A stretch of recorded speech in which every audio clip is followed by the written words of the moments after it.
Good morning दोस्तों, मैं हूं प्रणव। दोस्तों आज है 11 जुलाई और लेके आए हैं आपके लिए बहुत ही इंपॉर्टेंट करंट अफेयर्स के पॉइंट्स।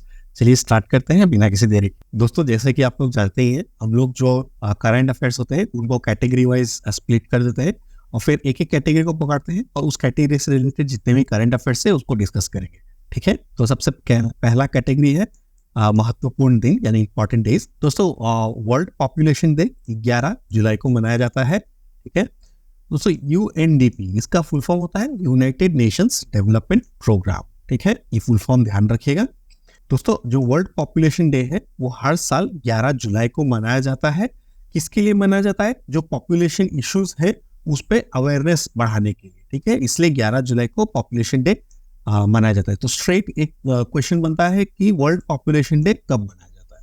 तो आंसर होगा 11 जुलाई। ठीक है दोस्तों, जो इस साल का वर्ल्ड पॉपुलेशन डे है उसका थीम क्या है? Unleashing the power of gender equality. ठीक है, ये इस साल का थीम है। ये भी क्वेश्चन में डायरेक्ट पूछा जा सकता है कि 2023 का वर्ल्ड पॉपुलेशन डे का थीम क्या है। दोस्तों ये थीम के अनुसार क्या किया जाता है? जो वुमेन है या फिर जो गर्ल्स है उनके आवाज को बढ़ाया जाए, उनके आवाज को सुना जाए, ताकि जो वर्ल्ड के जो पॉसिबिलिटीज है, इनफाइनाइट पॉसिबिलिटीज है, उनको एक्सप्लोर किया जा सके। ठीक है दोस्तों, वो जो वर्ल्ड पॉपुलेशन डे है उसको एस्टैब्लिश किया था UNDP ने 1989 में। ठीक है, ये एक भी डायरेक्ट क्वेश्चन बन सकता है कि वर्ल्ड पॉपुलेशन डे कब स्टार्ट हुआ और किन्होंने स्टार्ट किया। 1989 से ये स्टार्ट हुआ और स्टार्ट किया UNDP, जिसका कि फुल फॉर्म हम लोग ऊपर पढ़ चुके हैं। ठीक है, तो जो ग्लोबल पॉपुलेशन है अभी फिलहाल में वो है 7 बिलियन 2011 के सेंसेक्स के अकॉर्डिंग। ठीक है, और 2030 पे ये 8.5 बिलियन तक पहुंच सकता है। ठीक है, नेक्स्ट कैटेगरी हम लोग कुछ स्टेट न्यूज यानी राज्य समाचार देख लेते हैं। दोस्तों 9 जुलाई को 37 हैदराबाद सेलिंग वीक मनाया गया और मेजर नेशनल चैंपियनशिप कंक्लूड किया गया सिकंदराबाद सेलिंग क्लब तेलंगाना। ठीक है दोस्तों, जैसा कि हेडलाइन में पढ़ा, ये 37th हैदराबाद सेलिंग वीक मनाया गया और मेजर नेशनल चैंपियनशिप कंक्लूड किया गया सिकंदराबाद सेलिंग क्लब में, जो तेलंगाना में है। इसमें दोस्तों जो तेलंगाना के गवर्नर है डॉक्टर तमिलिसाई सौंदरराजन, इन्होंने जो विनर्स है उनको प्राइज दिया। जो ये इवेंट था उसको ऑर्गेनाइज किसने किया? EME सेलिंग एसोसिएशन LCAI और सिकंदराबाद सेलिंग क्लब ने इसको ऑर्गेनाइज किया। दोस्तों इसमें जो हैदराबाद की एक गर्ल है जिसका नाम है VV वैष्णवी, उन्होंने गोल्ड मेडल जीता ILCA 4 गर्ल्स कैटेगरी। ठीक है, और दोस्तों मोहित सैनी, इन्होंने गोल्ड मेडल जीता ILCA 7 रेस में, जिसमें कि दीपक कुमार सैनी और शिखांशु सिंह ये सेकेंड और थर्ड है। ठीक है दोस्तों, देख लेते हैं कुछ नेशनल अपॉइंटमेंट्स यानी राष्ट्रीय नियुक्तियां। दोस्तों justice Shiv Kumar Singh has been appointed acting chairperson of the National Green Tribunal NGT। ठीक है दोस्तों, मतलब जो NGT है यानी नेशनल ग्रीन ट्रिब्यूनल, इनका जो एक्टिंग चेयरपर्सन है उससे किसे नियुक्त किया गया? जस्टिस शिव कुमार सिंह। ठीक है, NGT का फुल फॉर्म होता है नेशनल ग्रीन ट्रिब्यूनल। दोस्तों जो जस्टिस शिव कुमार सिंह है, इनको एक्टिंग चेयरपर्सन के रूप में अपॉइंट किया गया जब तक कि कोई नया अपॉइंटमेंट नहीं बन जाता। एक्टिंग चेयरपर्सन मतलब कि ये तब तक इस पद पे रहेंगे जब तक कि जो एक्चुअल परमानेंटली चेयरपर्सन अपॉइंट नहीं किया जाता। दोस्तों इसके पहले जस्टिस शिव कुमार सिंह क्या थे? NGT के जुडिशियल मेंबर थे और राम जन्मभूमि एक्सकवेशन का ऑब्जर्वर भी थे। ठीक है दोस्तों, जस्टिस शिव कुमार सिंह ने जस्टिस आदर्श कुमार गोयल की जगह पे ये पद ग्रहण किया, जिन्होंने 6 जुलाई 2023 में अपना 5 साल पूरा करके रिटायरमेंट को ले लिया। ठीक है दोस्तों, जो NGT है वो एस्टैब्लिश हुआ है नेशनल ग्रीन ट्रिब्यूनल एक्ट 2010 के अकॉर्डिंग। ठीक है, जो NGT के चेयरपर्सन है उनको अपॉइंट कौन करता है? सेंट्रल गवर्नमेंट अपॉइंट करता है, और इसके अपॉइंटमेंट के लिए जो सेंट्रल गवर्नमेंट है वो CGI के साथ, चीफ जस्टिस ऑफ इंडिया के साथ कंसल्टेशन लेती है। ठीक है, जो NGT है वो किस तरह के केसेस को हैंडल करती है? जो एनवायरमेंटल प्रोटेक्शन होता है या फिर कंजर्वेशन ऑफ फॉरेस्ट होता है और नेचुरल रिसोर्सेज, इनके रिलेटेड जो केसेस होते हैं वो NGT डील करती है। ठीक है, नेक्स्ट कैटेगरी है इंटरनेशनल न्यूज यानी अंतरराष्ट्रीय समाचार। दोस्तों India and Tanzania started trade settlements in local currencies. ठीक है दोस्तों, इंडिया और टंजानिया ने जो लोकल करेंसीज है उसमें ट्रेड स्टार्ट कर दिया ताकि जो कॉमर्स है दोनों देशों के बीच में उसको एक बूस्ट मिल सके।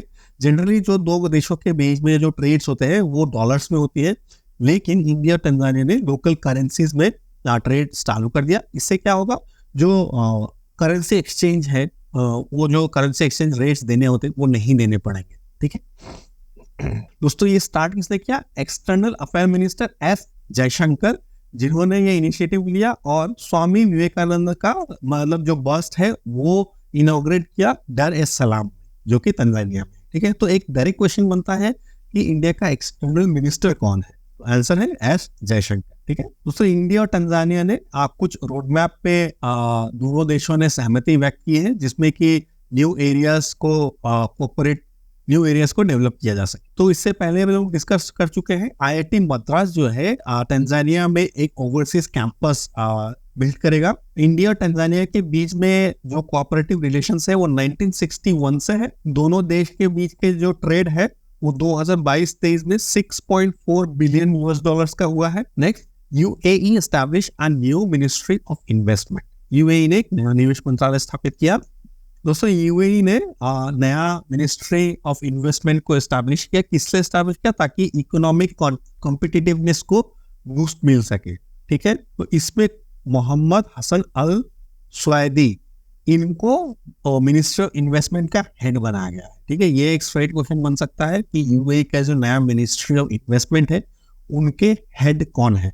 आंसर होगा मोहम्मद हसन अल सुवैदी। दोस्तों, इस मिनिस्ट्री का एम क्या होगा? जो इन्वेस्टमेंट है उस इन्वेस्टमेंट के अकॉर्डिंग प्रॉपर डेवलपमेंट हो और फिर जो ग्लोबल मार्केट में इस यूएई का प्रेजेंस को बढ़ाया जा सके। ठीक है दोस्तों, नेक्स्ट कैटेगरी हम लोग देखते हैं नए विकास यानी न्यू डेवलपमेंट। ठीक है, IIT Kharagpur has developed ways to check और अलर्टनेस ऑफ लोको पायलट्स। ठीक है, जो लोको पायलट है जो ट्रेन चलाते हैं उनका जो सतर्कता है उसको परखने के लिए आईआईटी खड़गपुर ने कुछ डिवाइसेस डेवलप किए। तो दोस्तों, आईआईटी खड़गपुर ने टैंपर प्रूफ डिवाइस बनाया, मतलब उससे उस डिवाइस को छेड़छाड़ नहीं किया जा सकता। तो ऐसा डिवाइस बनाया है ताकि जो लोको पायलट है उनके अलर्टनेस को चेक कर सके, ताकि वो कहीं नींद में तो नहीं है। ठीक है दोस्तों, इसके लिए जो डिवाइस है वो किस टेक्नोलॉजी को यूज करता है? Normal and near infrared facial images. दोस्तों, ये डिवाइस क्या करता है? ये जो ट्रेन में सिग्नल क्रॉस होता है गलत तरीके से, जब जो पायलट होते हैं वो नींद में होते हैं, तो इस तरह के एक्टिविटीज को रोकने के लिए ये डिवाइस बनाया गया है। दोस्तों, इस डिवाइस में क्या क्या है? एक कंप्यूटिंग यूनिट है, एक कैमरा है, एक इंफ्रारेड लाइटिंग फैसिलिटी है और एक वार्निंग सिस्टम है। ठीक है दोस्तों, इसके पहले आईआईटी खड़गपुर ने एक टूल बनाया था जो कि लोको पायलट के फिटनेस को एसेस करता है, ताकि जब उनका शिफ्ट स्टार्ट होने से पहले जो पायलट्स होते हैं उनके जो फिटनेस होते हैं उनको चेक करने के लिए वो टूल क्या करता है? जो पायलट की जो आई मूवमेंट्स होते हैं उस आई मूवमेंट को चेक करके बता सकता है कि जो पायलट है वो फिट है कि नहीं शिफ्ट के लिए। ठीक है, नेक्स्ट कैटेगरी है एग्रीकल्चर एंड अलाइड सेक्टर्स, कृषि संबंधित। Punjab agriculture university researchers develop a new variety of wheat. Punjab कृषि विद्यालय ने शोधकर्ताओं ने गेहूं की एक नई किस्म की विकसित की है। ठीक है दोस्तों, ये जो नया गेहूं का जो वैरायटी है इसमें हाई एमिलोज स्टार्च कंटेंट होता है। ठीक है, इस वैरायटी का नाम है PBWRS1 और ये किसमें हेल्प करता है?